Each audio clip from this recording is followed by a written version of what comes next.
Okay. Anyway, good evening, everybody. This week's Parsha is Noach. Noach also has a lot of very, very interesting things, a lot of very important lessons in a practical way of Yiddishkeit. So we're going to discuss things that are extremely practical. First of all, we know the Parsha starts off by saying, Eila told us Noach, Noach. These are the generations of Noach. Noach was a tzaddik. So it's a lot of commentators discuss why is it called double Noach. But in the Zohar it says the double Noach means peaceful, restful. Noach means Naicha le'elyonim and Naicha le'tachtenim. Means it was peaceful for the higher worlds and it was peaceful for the lower worlds.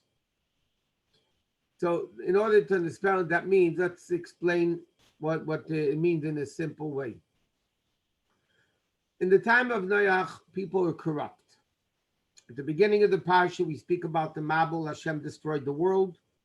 Rashi says primarily because people stole. Rashi says the decree was sealed because people stole from one another. They were not good between man to man.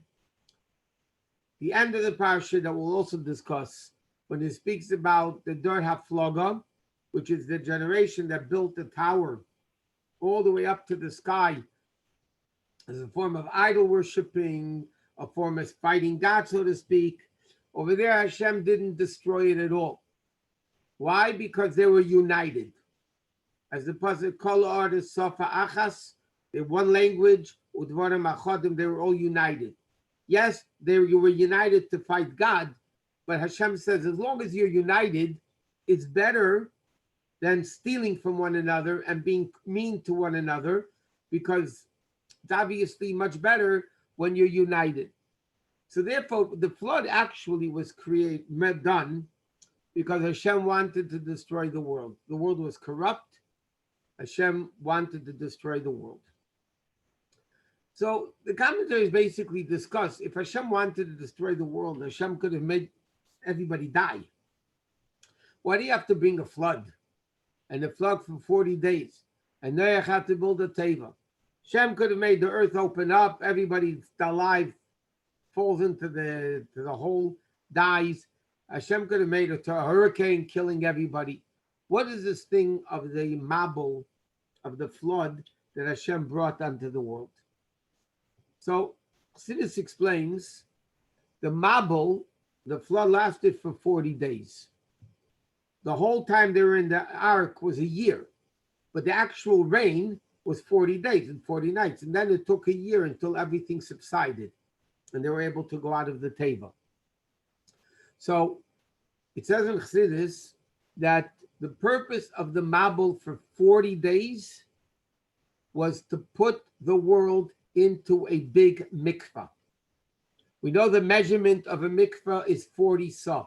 That's the size of a mikvah. It's close to 100 gallons. But it's called 40 sa. There's a measurement called sa in Hebrew, and 40 sa is the measurement of rainwater that a mikvah needs. So Hashem said, what I really want to do, I don't want to destroy the world. I want to purify the world. So therefore Hashem brought a Mabul for 40 days and 40 nights. And therefore it's called Mei Noach. They're called the flood of Noach. Why is the Mabul? Noach was a tzaddik. Why was the flood called Mei Noach? So again, it's explained that it was Noach's fault. Noach, as we learned many times, Chassidus uses the expression, he was a tzaddik in pelts. Pelt is a heavy Russian fur coat. Noach was a tzaddik for himself. He didn't go out like Avraham Avinu did, go out to the world, change the world, better the world, convert people to believe in Hashem. He didn't do that. Noach was a tzaddik for himself. In fact, even when he was building the teva, Hashem, people came, he built it, we'll soon explain, he built it 120 years it took him to build the ark. 120 years to build the ark. And Hashem said, and what happened when he was building the ark for 120 years? People came to him and said, well, Noach, what are you building? So he said, I'm building an ark. Why are you building an ark? And he told them, because God's going to bring a flood and you're going to get destroyed. But he didn't go out of his way he didn't care, because nobody did tshuva from that, because only Noach and his family were saved. So Noach didn't care about anybody else. And therefore, the Pasuk calls it Mei Noach Haisali. The Pasuk says they're the waters of Noach, because Noach was to blame for not going out to try to inspire the people to better their ways like Avraham Avinu did. But the Mabul, and therefore what did Hashem do? Hashem brought a flood as a mikvah, and therefore Rashi quotes in the Medrash, the Mabul actually washed away 3 tfachim, 9 to 12 inches of the earth. Because we know the first 3 tfachim, 9 inches, is like all connected. So Hashem washed away, meaning Hashem purified the world, but in order to purify the world, the earth itself was corrupt. The earth, physical earth, became corrupt. And therefore what Hashem needed to do was to purify the whole world. So how did he purify the world? He couldn't put the world into a mikveh. So Hashem brought the mikveh to the world, and he brought the flood waters, and that actually purified the world. It's also explained that the Mabul, so therefore from one side, the Mabul was actually something positive. It purified the world, but it also purified from Hashem's perspective, because now the earth was a new world. It wasn't that Hashem killed the people in the earth. Hashem actually purified the world and made it a new world, made it a pure world instead of a corrupt world. But there are floodwaters that exist in our day.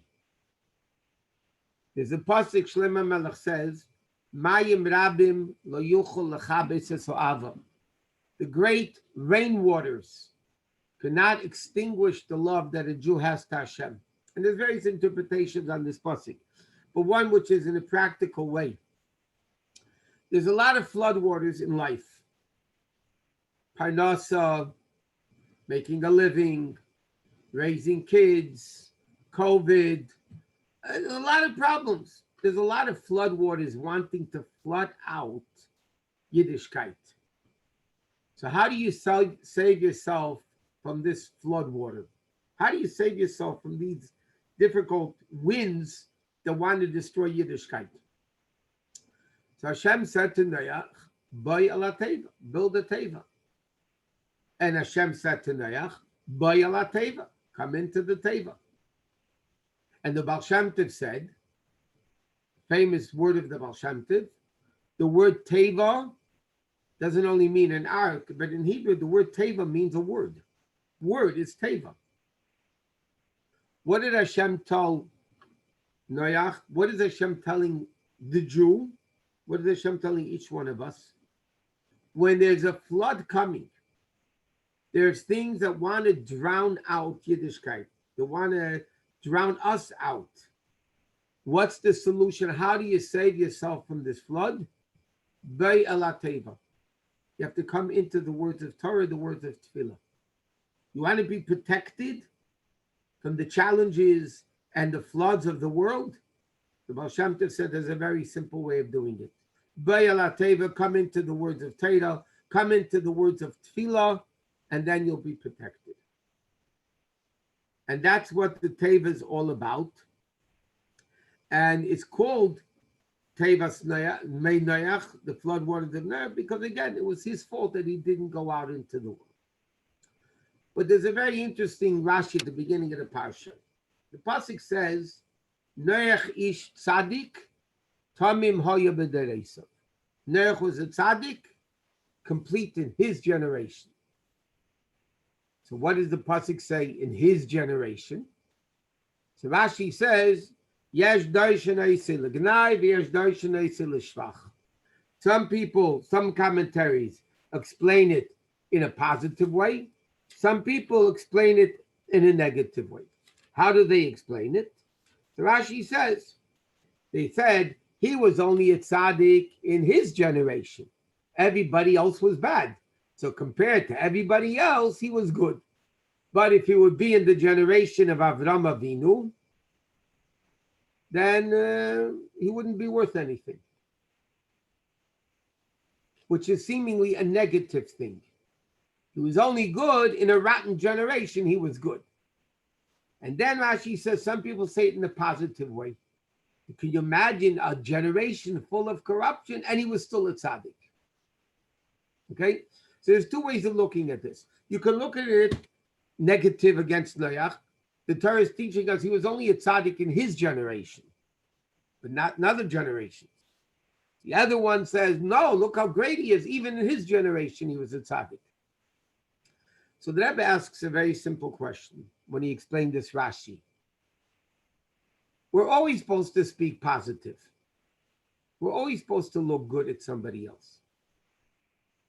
You have two choices here. You could look at this pasuk in his generation in a positive light, that even in his generation it was good. Or you could look at it in a negative way, that he only in his generation he was good, but not in Avram's generation. If you have a choice of talking about somebody good or bad, don't you think you should pick the good one? Why is there even an opinion that he was bad, negative, that only in his generation he was good, but not if he would be in Avram Avinu's generation? Why in the world we need to say? The Gemara says even the Torah doesn't even speak negative about animals. The Torah doesn't speak begnuz behema tmeya. The Gemara says Hashem Torah doesn't even speak bad about non-kosher animals. Why in the world is over here the pasuk teaching us, according to that opinion, something negative? You can think positive. What do you have to say negative?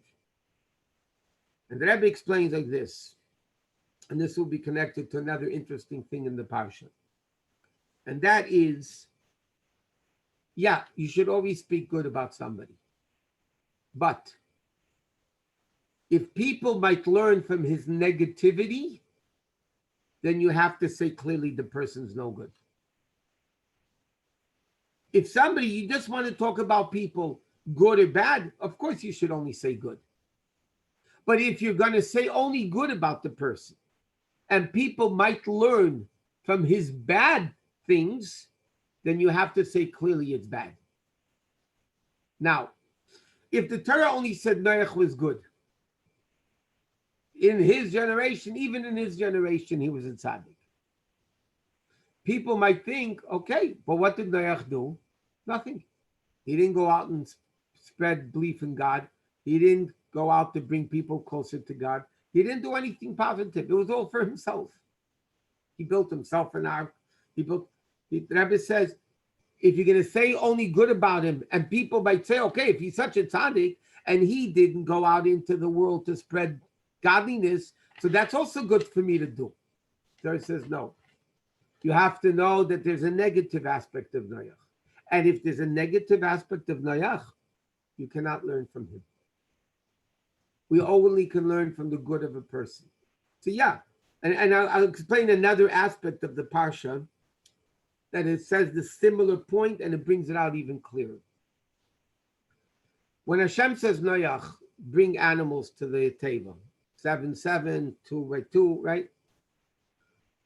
But the Torah says, from the behema tahira, from the kosher animals, bring 7. Umina behema asher einena tahira. And then the pasuk says like this: from an animal which is not pure, don't only bring 2, not 7. Or 7, 7. What? There are various different opinions. Why does the Torah say extra letters? The Gemara says, Ikum HaKosuv. The Torah adds 11 letters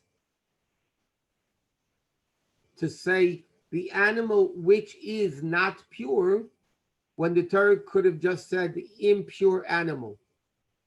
The Torah could have said, Mina behema tahira, bring 7, 7, and Mina behema hatmeya, from the impure animal, bring 2.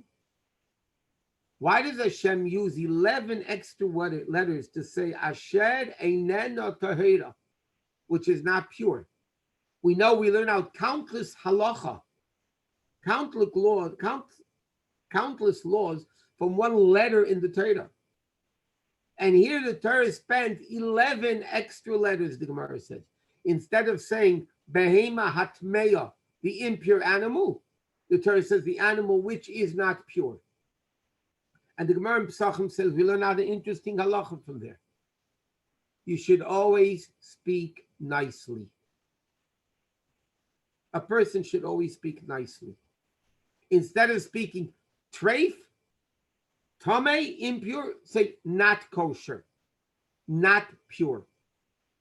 Don't say impure. Don't say not kosher. Don't say the word treif. And the Torah teaches us.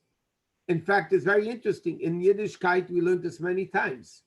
How do you call a cemetery? Beis HaChayim, the home of the living. It should be called Beis HaMesim, the home of the dead. Yet we don't call Beis HaMesim, we call Beis HaChayim. Why? Because we don't want to say negativity, dead.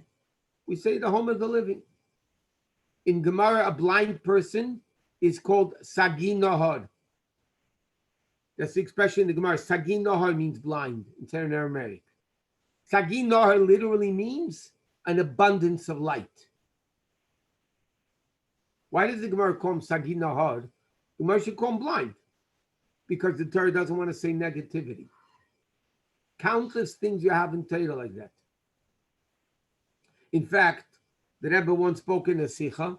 He's not happy that the hospitals in Hebrew are called Bet Cholim. The Rebbe spoke a whole Sikha about this. Bet Cholim means the home of the sick. Why is a hospital called Bet Cholim? Because there's a bunch of sickies in there. The Rebbe said, why do you have to speak negative? Call it Bet Rofim, the home of the doctors. Why do you have to speak negative when you could speak positive? So the Gemara learns out from the pasuk Asher Einena Tahira, the animal which is not pure. Why did the Torah add all those extra letters? To teach us halacha. Speak nicely. Don't speak negativity. So the Rebbe asks on himself, you know how many times in Chumash the word tamei is mentioned? Tamei, tamei, tamei.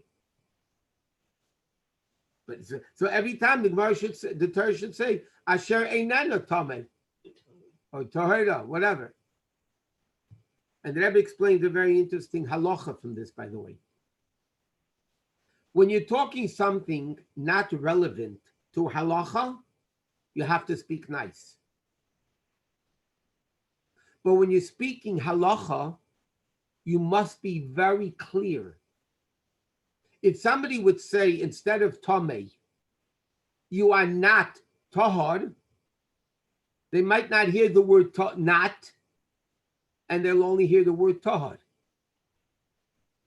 If somebody says, you are not pure, somebody might not hear the word not, only hear the word pure, and then they'll think I'm pure when they're not pure. So when it comes to halacha l'maaseh, practical halacha, you need to be clear, even if it's not the proper language. But by Noach, it wasn't a matter of halacha, kosher animals, not kosher animals. Over there, the Torah teaches us you have to speak nicely.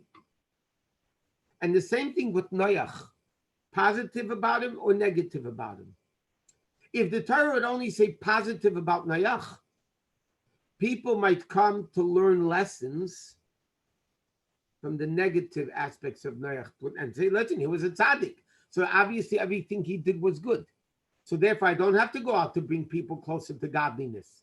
Let everybody be and I'll take care of myself. I'll put on my fur coat and I'll be a tzaddik for myself. That's no good. And that's what the Torah says like that. Another interesting thing,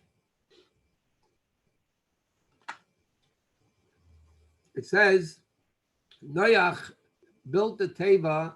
It took him 120. We mentioned this before. It took Noach 120 years to build the ark.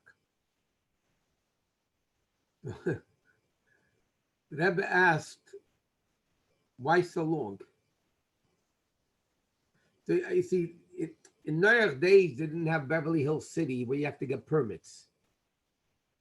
If Noach would have to get a permit for his teva, it still wouldn't be built. Going through all the red tape of all the bureaucratic permits and all that junk. But the Rebbe asked, why did it take him 120 years to build the teva? How long does it take? It was a big. People build houses like that in a week or two. 120 years? So the Rebbe answered in Pshat, according to Rashi. Because the Rebbe asked, why doesn't a kid ask the question, what took so long, 120 years to build the ark? So in deeper meaning, Hashem wanted people to have a chance to do tshuva, and they still didn't. But in Pshat, in simple meaning, why did it take them 120 years to build the ark? The Rebbe says very simple. Hashem said to him, Aseh lecha tevas atzei geifer. You have to make it by yourself. No helpers. Do you know what it is to build a building? To build a teva. In other words, you want to nail in a board, you can't have somebody else helping you from the other side, because then it's not you alone. And the Rebbe said, Noach had to do everything, cut down the wood, get the wood, do everything himself from A to Z. The Rebbe said, even in Pshat, it took 120 years to do, because nobody can help him. Hashem wanted Noach to do it. Another interesting thing, what was Noach's wife's name? So in Bereshis, last week's Parsha, it says, Aches Tuval Kayin Naama. The sister of Tuval Kayin was Naama. And Rashi said, that was the wife of Noach. Okay, so Rashi says, according to Rashi, Noach's wife's name was Naama. But you know what? A lot of people disagree with that. In the Medrash, in Mefarshim, in the Rishonim, and they say it doesn't make, there's a difficulty with Naama. If that Naama was Noach's wife, she must have been at least 300 years older than him. Because she was the granddaughter of Lemach, first Lemach, that came from Cain. And Noach came from the second Lemach that came from Shes. So just roughly calculate, she must have been 300 to 400 years older than him. And it doesn't make sense that he married a girl 300 years older than him. So therefore, some people say, no, that Namataka was not a good person. And she wasn't the wife of Noach. Mrs. Noach was somebody else. I saw a name they bring down from Tag Yenis and Ben Azil, but I don't remember the name, and I tried finding it in Yenis and Ben Azil. I didn't find it. But Nama is not so simple, by the way. According to Rashi, Noach's wife was Nama, but according to many other opinions, it wasn't. Okay, so Noach is in the Teva 40 years, 40 days, 40 nights. Then he ends up being there a whole year, basically. Finally, at the end of the Teva, you send out the raven and the dove, and they come back, and Noach says, okay, the earth is dry. Noach's not going anywhere. Noach's not going anywhere. He's not going out of the ark. Finally, Hashem says to him, say min ha-teva, go out of the ark. So Rashi says, why did Hashem have to tell him, go out of the ark? He said, Hashem told me to go in. Hashem told me to go out. Right? Hashem told me to go into the teva, so therefore I'm gonna go out of the teva. Here. No, I'm sorry, Rashi doesn't even say it. Other Mefarshim say it. But the Rebbe explains a very interesting thing. Why did God have to tell Noach as if to get out of the teva? He didn't want to go himself. So Kabbalah explains this teva was something special. The teva was 300 amas long, okay? Let's picture a boat. 450 feet long, 75 feet wide, and 30 feet tall. Sorry, 45 feet tall. So if you have a calculator, a second, okay, if you count like this, it was 450 times 75 times 45 equals 1,518,750 square feet. Okay, it's not very big, by the way. Now, who is in the Teva? Okay, 7 of all the kosher animals. Okay, 2 of all the non-kosher animals. All the birds. 14, well, that's the opinion of Shiva means 14, okay? So then you have 14 of, according to that opinion, 14 of the kosher animals. That means there are 2 elephants, 2 hippopotamus, all the other massive animals, okay? Now, you ever go to a zoo? A zoo is much bigger than the Teva. And you only have certain amount of animals. Okay? And the animals were all on one floor. Okay? So by the way, it's not that 1 million. Each floor was only 450 by 50. That's it. By 10, the height. Okay, so now all the animals were on one floor, confined to one floor. Now, you have animals that don't get along. Like the Mashiach is going to come, is going to be Vagar, Zev, and Keves. The wolf and the lamb will coexist side by side. The lion doesn't get along with too many people, too many animals. Neither do the elephants. Neither do half the animals. How did they exist in that teva for a year's time, a whole year's time, not killing each other? Can you imagine? Think about it. Every possible animal and bird that existed in the world, and not one of each, either 2 of each or 7 or 14 of each.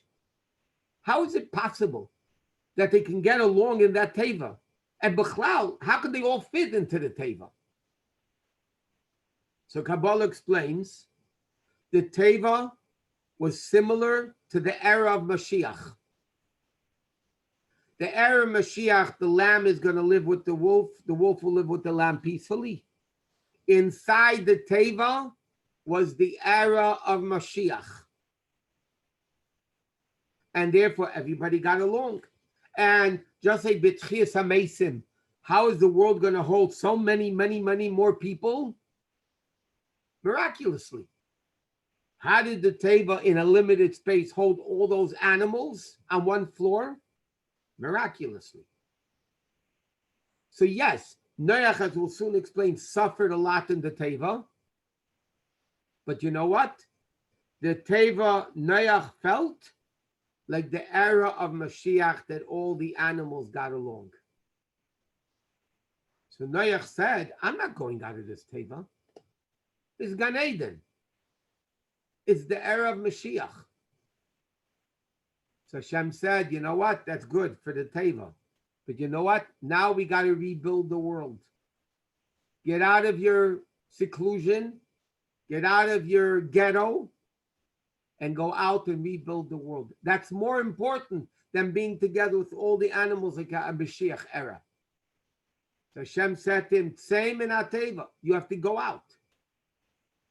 Why do you have to go out? Because you need to rebuild the world. And therefore he waited for Hashem to tell him. Okay, next. Another interesting thing, and another very interesting lesson we learned from the Teva. The pasuk says, "Vayishard ach Noach." Only Noach and the people remaining with him in the ark. That's the pasuk. Vayishard ach Noach. So Rashi asked the question, "What does it mean, ach Noach?" Rashi answers different interpretations. Noach was moaning and groaning. You have to understand. Noach was a zookeeper. Yeah, his kids probably helped him a little bit. But Noach was a zookeeper. He was in charge of all the animals. We all know there are animals that are up during the day and sleep at night. There are animals that are up at night and sleep during the day. And there are animals that are up all different times of the day. Can you imagine? Noach was busy feeding animals 24/7 for a year. So Rashi says in the Medrash, "Vayishar ach Noach." What does it mean? He was moaning and groaning. He was dead tired, man. He couldn't. It was hard. And then Rashi says another interpretation, and this is remarkable. He once delayed food to the lion, and the lion gave him a kick. So Noach was limping. Ach Noach means a little bit lacking from Noach. It says Noach once delayed food to the lion, and the lion kicked him, and he was limping for the whole time in the teva. So the Rebbe, when he was explaining this, Rashi asked a very simple question. Come on, God, that's not fair. The guy's busy 24/7, 120 years. Okay, so he delayed food to the lion, so God punished Noach that he got kicked. What is that? It's not fair. He's working so hard. It's okay. So relax, lion, relax. But it's not the lion. The lion kicked him because a lion has no free choice. A lion kicked him because God wanted him to get kicked. And the question is even stronger. What does it teach you and me? The Torah has to tell me that Noach was kicked by a lion because he delayed food to the lion. And the Rebbe says it's a very important lesson. If somebody needs help now, if another person needs help now, don't come along with the cop-out excuse, "I'm too busy, I can't help you now." Because that's exactly what happened in the Teva. And because of that, Noach was punished by Hashem that the lion kicked him. Who could be more busy than Noach? 24/7, day and night, feeding every possible animal, day animals, night animals, birds, everybody. Who could be more busy than Noach? And yet, he delayed food to the lion once. Hashem punished him that he got kicked. What's the remarkable lesson for you and me, you and I? There's no such thing as too busy for another person. Somebody needs help. You're not more busy than Noach. Go help him. You have no time. You make time. Nobody has time. You make time. And like the expression goes, if you want something to get done, you ask a busy person to do it. Because a busy person will always make time and find time to do it. And therefore, that was the lesson from Noach, that he was punished because of that. And the lesson is for us, that no matter how busy you are, there's no excuse of not helping out another Jew. There's another remarkable thing that we learn out from here, by the way. The pasuk says that in the Sheish Me'eh Shana, in the 600th year of Noach's life, in Torah speaking about the flood, it says like this.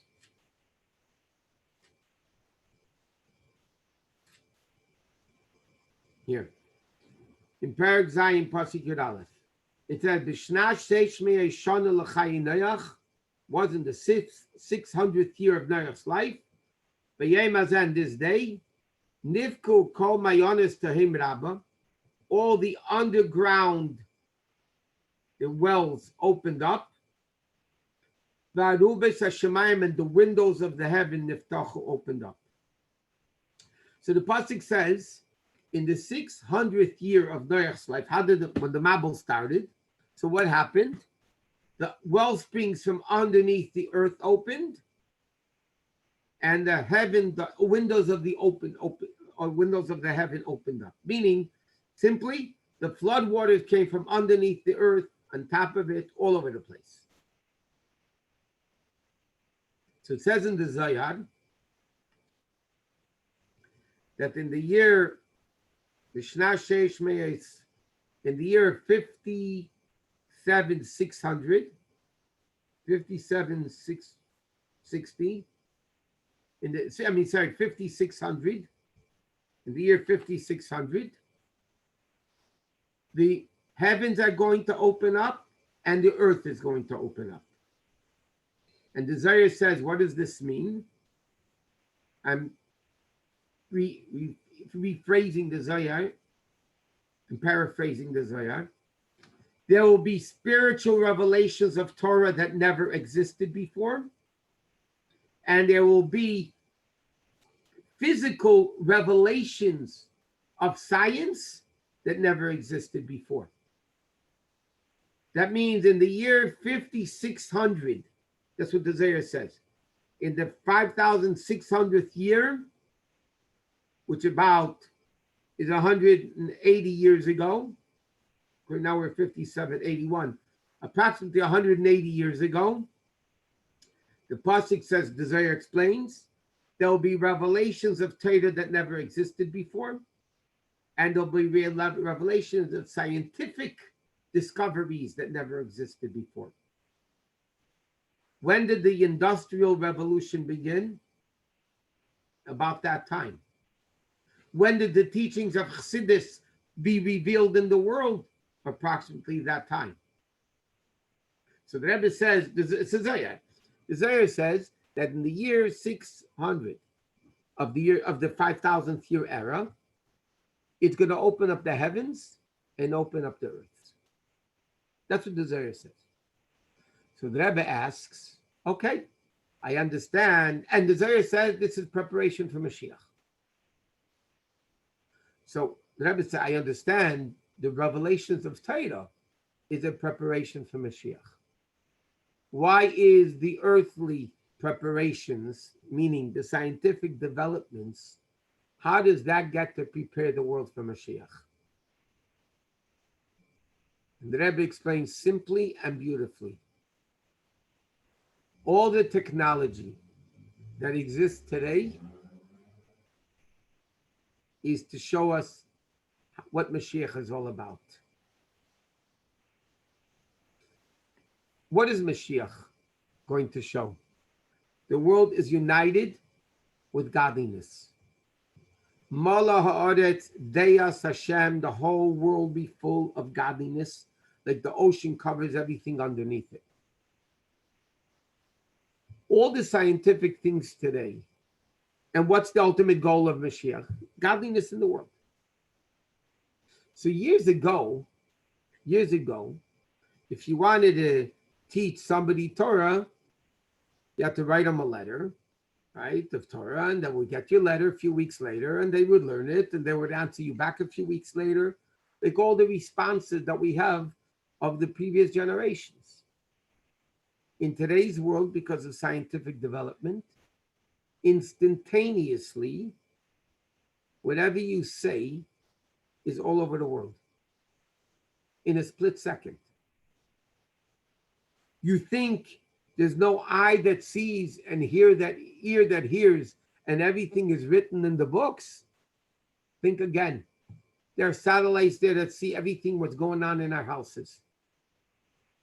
You can bug a place, you hear everything all over the world. The world became completely united. Obviously, the technology has to be used for Kedusha, for holiness. And that, the Rebbe says, is a preparation for Mashiach. The preparation for Mashiach is not only a spiritual revelation of godliness in the world, Chassidus, and the two teachings of Mashiach. It's actually the physical world preparing the world for Mashiach. And that's why in the year 5600, which is already, the year 5500 is already second half of the 500. So the year 5600 is actually Erev Shabbos midday, after midday. 5500 is Erev Shabbos midday. After 5500, we're getting closer to the year 6000, which is Shabbos, when Mashiach comes, 7,000th year era. So now we're Erev Shabbos after midday. So the world, Hashem has made it in a way that the world itself, the physical world, is getting the world ready for Mashiach. It's similar. It was taken out, it was censored in the Rambam, but now they put it back into the Rambam because there's no more censors. But in Europe, in those places, and also the Middle East, where the Rambam writes, and when he talks about Mashiach, was in the censored Rambam. The Rambam writes like this: why did God bring Yoshka into the world? What was the purpose of that Yoshka concept in the world? Or the Rambam writes, what is the purpose of Mohammed, Muslim, in the world? And the Rambam writes, the Rambam says this many times, that the concept of Yoshka is a concept of a Mashiach. In other words, Hashem wanted to bring into the world a concept of a Mashiach. Yeah, the wrong one. But Hashem wanted that there should be a concept of a Mashiach in the world. Hashem wanted that in the Goyish world, there should be a concept of a prophet. Muhammad was a prophet. He wasn't a God. He wasn't the Trinity like they say about Yoshka. So why did Hashem make those things in the world? It's all after the destruction of the Beis HaMikdash. After the destruction of the Beis HaMikdash, the world has to get ready for Mashiach. So where does the world as world get this concept of Mashiach? So the Rambam writes, the Rebbe explains it. Hashem brought Yoshka into the world as a concept of a Mashiach. That the world should be accustomed and aware of a concept of Mashiach. That the world should be aware of a concept of a prophet. And this is what David did, and that's why he did all those things that he did. Why did Hashem make the Industrial Revolution and all the modern day technology that keeps getting quicker and quicker and quicker and quicker? And not only that, years ago, for those of you that remember, when they first invented computers, you had to break down walls to get a computer into a room. Remember those days? All the years that are a little bit older. The initial IBM computers, they were so massive, you had to break down doors to get it into a room. And now it's on a tiny chip. You know what the world is coming to? The world is getting ready that in a split second, the world will hear Mashiach's here. The world will be ready in a second for the coming of Mashiach. And that's what the Zohar says.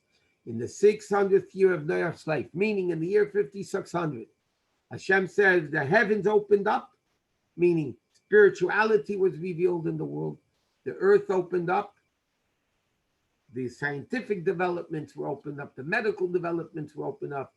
The wisdom, the secular wisdom opened up. This is all in the preparation of Mashiach.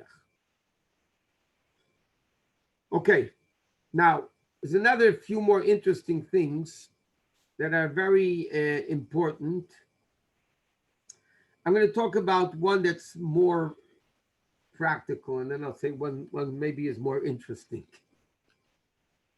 Okay, at the end of the Parsha, when they were building the Babylonian tower, by the way, in the Medrash it says, the Dora Floga, Migdal Bavel as it was called, the Mamleis brings on a Medrash that says it took a year to walk up it and a year down.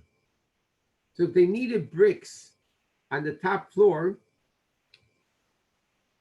somebody had to walk up. It took them a year to get up and a year to come down. And in fact, the Medrash says that the Mamleis brings down that people, they didn't care if somebody died. All they cared about were the bricks. The bricks were more precious than people because the bricks they needed to build the tower. That's how big it was. Okay. So they said, let's do this. And So Hashem said like this.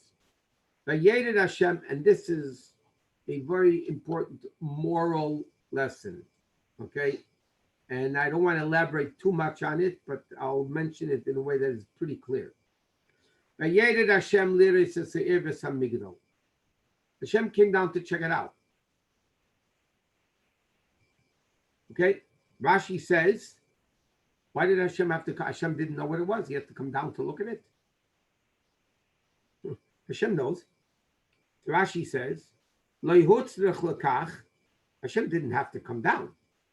The Torah is teaching us a lesson for judges. They shouldn't punish anybody until they see it themselves and understand it themselves. Very simple Rashi. Why did God come down? God knows. Torah is teaching us a lesson. You can't judge somebody until you see it for yourself. You can't judge somebody until you see it for yourself. What does that mean? We live in a world, sorry to say, so to speak, we live in a world that people judge people. I'll give you examples. Shalom bayis issue. Yeah, a couple is getting divorced, separating, or whatever, God forbid, whatever it is. So all of a sudden, you hear opinions. Who's right? And these do it. Usually, nothing personal. I'm just saying what it is. The women will say, oh, the husband's such a mamzer, such a terrible guy. The wife is, oh, perfect, a malach. The men usually say, oh, the guy is such a good guy. The wife is the you know the way it goes. And this goes on constantly. What do people do? They make judgments. You know what this pasuk teaches us? Did you hear both sides? Did you hear both sides of the equation? Or did you hear what the woman said or what the man said? And based on what they said, you're already judgmental of what the case is? Rashi says, until you see it and you understand it. The Torah is telling us a very, very important moral thing that, sorry to say, is too relevant today in today's crazy world. Until you hear both sides, you are never allowed to make a judgment. It's a very important moral lesson. You know, in halacha, when there's a court case, the din is a judge cannot hear, the judges cannot hear one side without the other side present. And not only that, a judge, not a zablo, but a bezdin, if they hear one side of the story, they're disqualified from being a judge. They're not allowed to sit on the case anymore. Because you must hear both sides together. You know, I want to say this is my business, so to speak. I can't tell you how many times you in the din Torah, people tell you their side of the story, and you listen to it and you say, oh my God, they're so right. There's not even a case here.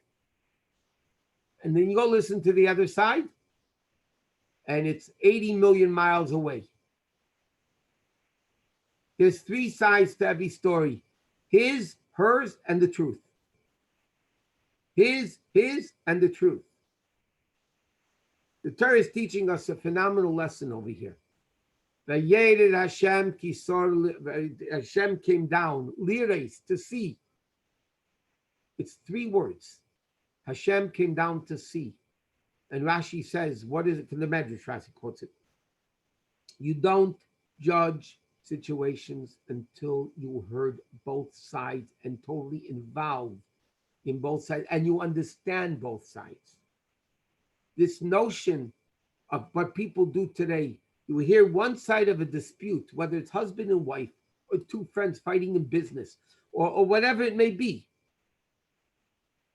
and you hear one side and you're already taking sides, first of all, it's against halacha. But it's against, the Torah says, common decency. It's not a halacha book. I mean, Torah is a halacha book. But Hashem is not telling us Hashem went down because he made a judgment. Hashem didn't judge them. He saw what happened. He came down to see what happened. He came down to see what happened. And Hashem said, that's it. Now I can rule. It's a very, very important lesson everybody should keep in mind. The last thing I want to talk about, that we don't have that much time, but it's a very interesting pasuk in this week's Parshat. It speaks about after Noach left the Teva, and Hashem was telling him about what's going to be. So Hashem says like this: you can't eat a live limb off an animal. By the way, that's why it's called Sheva Mitzvahs B'nei Noach. Even though the Rambam says in the Gemara, in Sanhedrin, Adam Rishon was given 6 mitzvahs. Why are they called Sheva Mitzvahs B'nei Noach? Because the 7th mitzvah, Noach was given. What was that mitzvah? You can't eat a live limb off an animal. Before the flood, you were not allowed to eat meat. So there was only, you can't have a live limb off an animal, you're not allowed to eat meat, period. So the 7th mitzvah, which is not to eat live, which basically includes cruelty to animals and not eating live limbs off an animal, that was given to Noach. So now he says like this: Shefer dam ha'adam, if somebody spills human blood, ha'adam dami yishafech, he should be killed. The Torah says, Ki b'tzelem elokim asas ha'adam, because God, a person was made in the image of God. So therefore, because a person was created in the image of God, the Torah says, if you kill somebody, you're not allowed to kill yourself. I mean, you get killed. In the Medrash it says, and this is halacha, by the way, we learn out from this passing interesting thing, that you cannot commit suicide. Because then you're killing yourself, you're killing a person. In fact, in technical halacha, Gemara says, Ma'abed atzme ladas, if somebody kills himself knowingly, you don't bury him, no kaddish, no funeral, no nothing, he's out. No ganed, no tchias, nothing. Suicide is the worst thing. Today it's not realistic because it's a crazy world, though you always find that the person went crazy because they had problems and that caused them to be crazy. So it's not knowingly committing suicide. It was not committing. In fact, I just had this case last week. Somebody asked me a question, somebody committed suicide, and in 2 seconds I found out that it was not considered halachic suicide because the person has such problems, so therefore he lost his mind and he wasn't responsible for what he was doing. And that's what's done today. So there's a funeral, there's kaddish, there's shiva, there's everything. But there's a very interesting question based on this pasuk, by the way. Everybody knows the story of Masada, right? They were going to get killed. Instead of allowing the Romans to kill them, they killed themselves. There's a big halachic discussion if that was allowed or not. Is it suicide or isn't it suicide? And there's an interesting proof. They bring a story from Shaul HaMelech. Shaul HaMelech, at the end of his life, was getting killed by the Philistines, by the Plishtim. And the story goes that Shaul HaMelech told his servant, I don't want to die in the hands of the Plishtim. He said to him, kill me. I don't want to die in the hands of the Goyim. I would rather die in the hands of the Jew. Kill me. So he didn't. He refused. He said, I'm not killing the king. So the pasuk says, Shaul took his sword, put it on the ground, fell with the handle on the floor. He fell over the sword, and he killed himself. So the question is, from there, seemingly, you would be able to learn that you are allowed to do it. But the commentaries explain, no, it's not true. The commentaries right, believe it or not, that an arrow already hit Shaul HaMelech. He was dying anyway. The enemy arrow hit him and he was dying. This is what the Rishonim explained. And this that he did, he just finished the killing. He didn't actually kill himself. He was dying anyway. But it's a whole interesting discussion in halacha. Would that be allowed? Like, in other words, would Masada be allowed? I know I'm going to get killed by Goyim, and instead I don't want them to kill me. I want to die in my own hands. Is that called suicide or not? Most opinions, by the way, say you're not allowed to do it. And they say there are many stories that people thought they're going to get killed by Goyim, and instead the last second, the Goyim changed course, and they changed their mind. And they weren't even killed. And if they killed themselves, they would have been dead. But anyway, I'm just bringing out some interesting ideas that come out from these psukim. If a person would be allowed to kill himself, or let's do it a different way. Mercy killing, euthanasia, Kevorkian way of what's it called? Helpful suicide. According to Torah, it's not allowed. It's called murder. Because you can't actively kill somebody, even though the guy's dying anyway. Or a person's going to get killed by Goyim. He says, I don't want to die in the hands of Goyim. I want to die in the hands of a Jew. He's not allowed to kill him. He's not allowed to ask another Jew to kill him. And a Jew definitely is not allowed to kill him. He's going to get killed in the hand of, that's God's business. But you wouldn't be allowed. By the way, this pasuk teaches all the dinim of suicide, ma'abed atzmi l'dasit it's called, and the whole concept of murder, which is one of the Shavah mitzvahs b'nei Noach, which is also forbidden. Okay, there's a lot more to talk about Noach, but time is up. So, Mitzvah Shem Wednesday night, we'll learn Halacha and Tanya. Until then, everybody have a good week.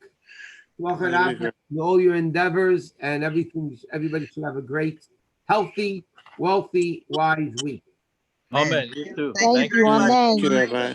Thank you so much. Bye.